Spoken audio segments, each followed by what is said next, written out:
Hello and welcome to the second channel of Tales from the Trip. I'm your host, the Drunk Trip Keeper, and on today's video, I'm going to be reading a story involving Prozac and Zopiclone. Now, I don't know about this combination, but this is not something you want to do. I'm pretty fucking drunk right now. I've had a couple drinks in me, so this is going to be interesting to fucking read. This is called Painful Memories. And it's by this fucking guy named Blink. All right, he blinks a lot. He blinks like 50 times a second. Like, you ever blink that much? I don't blink that much. He took 300 milligrams of Prozac, which is fucking insane. I was on 10 milligrams of it. I don't remember how much I was on, but it wasn't that much. And I started feeling like shit. I don't like Prozac. Fuck Prozac. I got off of it pretty quickly. Excuse me. And 25 milligrams of Zopiclone.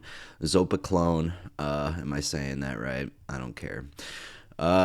25 milligrams, is that a lot? I'm not familiar with Zopiclone. I've heard of it. I've been wanting to do trip reports on it, but I'm not sure if that's a lot. This is just pure entertainment, the story. And also a little bit of harm reduction, I'd say. But I'm a little drunk, so I don't know what I'm doing right now. And 2 shots of alcohol. I can do that shit. We're drinking right now. All right, we're going to start reading this. And they're 150 pounds. Wow. Way to tell me your weight. This report details one of the lowest points I've reached in my life. And I hope that it finds its way to somebody in that same place, so they won't have to take the same path that I did. Okay, they're getting ready to tell you that you shouldn't do this. From the time I was in grade 6, I had been taking varying dosages of Prozac, and at some point switching to Paxil on and off again for 6.5 years. During this time, I was also taking Ritalin and controlled release Ritalin, but stopped taking them going to my last year of high school. Around this time, I also began going into a deep depression and in extremes became suicidal. Late September of 2001. Oh shit, we know what happened that month.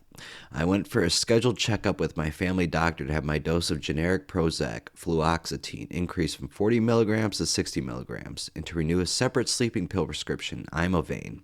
Never heard of that drug. Interesting, though. Before the increase in dosage, I was taking 4 10-milligram pills daily.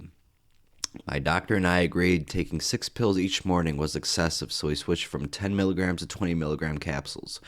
Wow, I'm glad they switched 4 10-milligram capsules to 2 20-milligram capsules. What a big difference.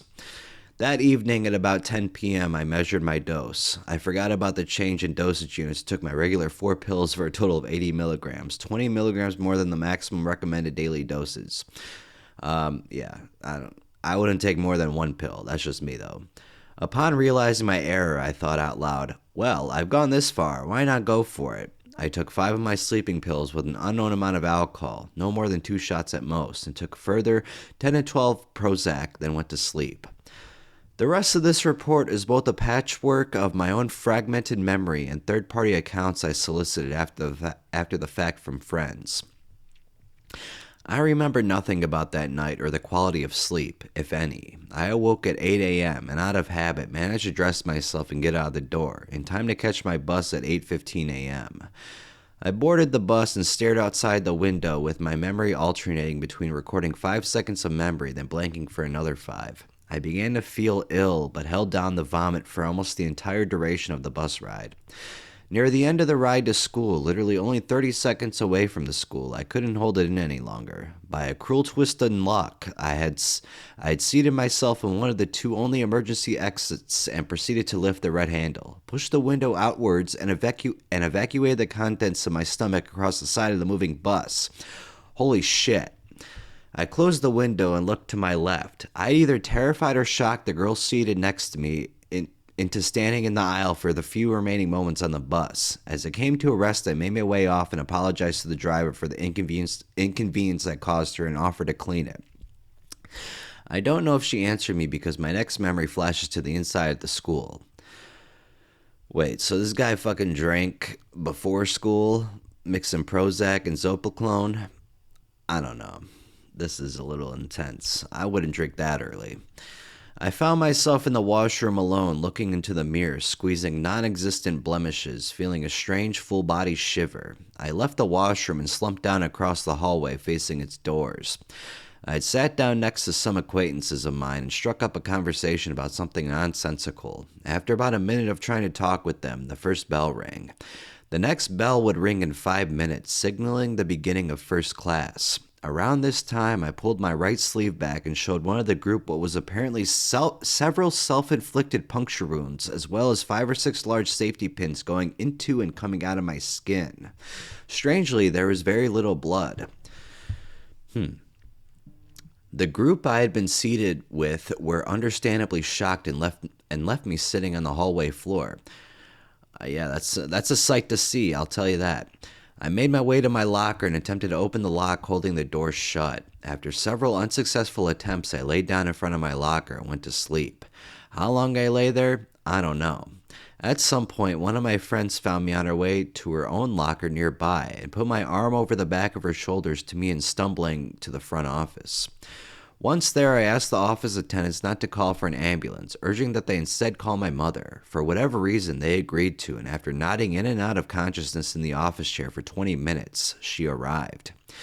I got in the rear seat of the car and explained I had the flu, took my medication on an empty stomach the night before and hadn't had any water. She drove me home and went back to work.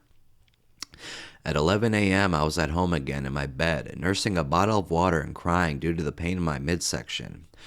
After this experience, I swore off sleeping pills and Prozac, opting instead to solve my problems on my own, without the aid of medication. Not something that everybody can do, but something I have thus far been able to accomplish.